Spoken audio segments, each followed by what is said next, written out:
Hi, welcome to GCSE History. We do the OCR B course at Wombourne High School.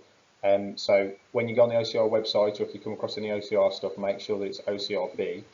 Now the course, currently as it stands, as you'll notice, there's 5 units, but they all add up to 25%, which obviously doesn't make sense. It's because of the COVID pandemic.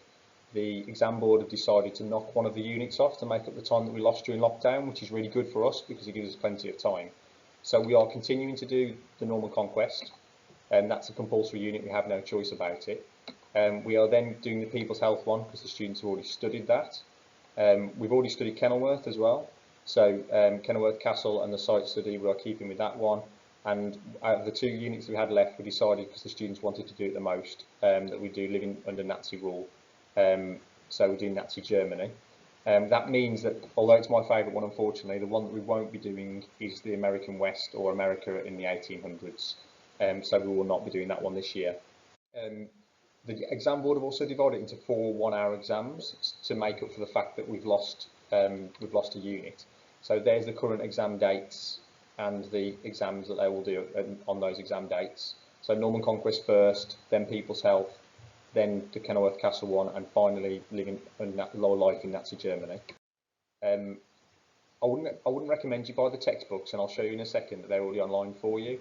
The one thing that, if you do want to buy anything that would be really helpful, is the exam board revision guide, which is actually really good and divides every part of the subtopic into a double page spread, and it's got loads of exam technique things in there as well that will help the students.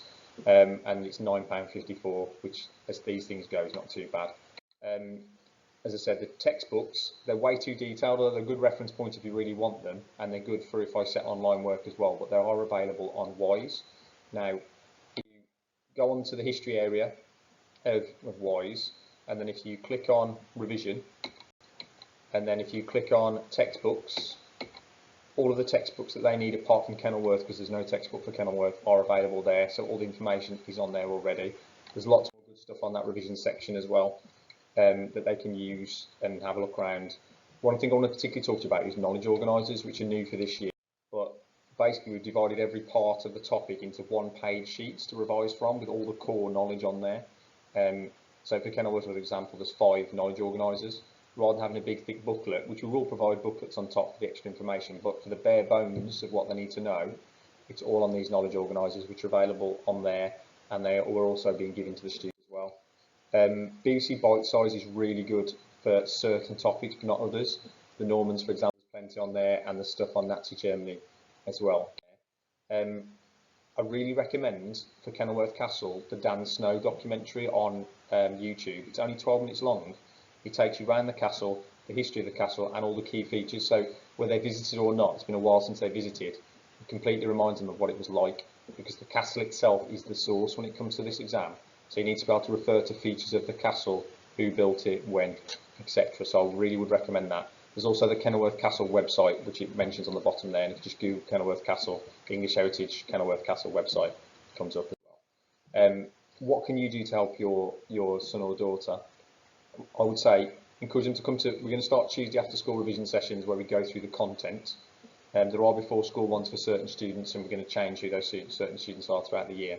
But the after school one are open invite, and they're almost like everything you need to know about a certain topic, whereas the before school ones are more exam question based. Quiz the students. So the worst thing you can do when you revise is just read the stuff. I'll talk about that in a second. So make sure you quiz them, ask them questions about it, ask them for the revision cards, ask them for the quizzes they've made or whatever, and ask them questions, which helps to build their long-term memory. And also make sure effective revision methods.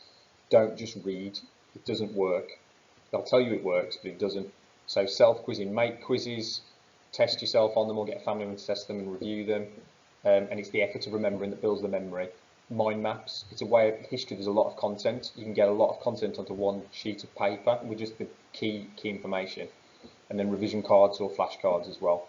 I would heavily recommend those in history. Again, write the topic or the question on one side, put the answers on the other, and then use them to self-quiz or get a family member to quiz as well. Any questions about history, please feel free to contact us. There's me, Mr. Weatherhog, Deputy Head, or there's Miss Shelton, who's our subject lead for history this year. So there's our email addresses. Please feel free to make contact, and we'll help in any way we can.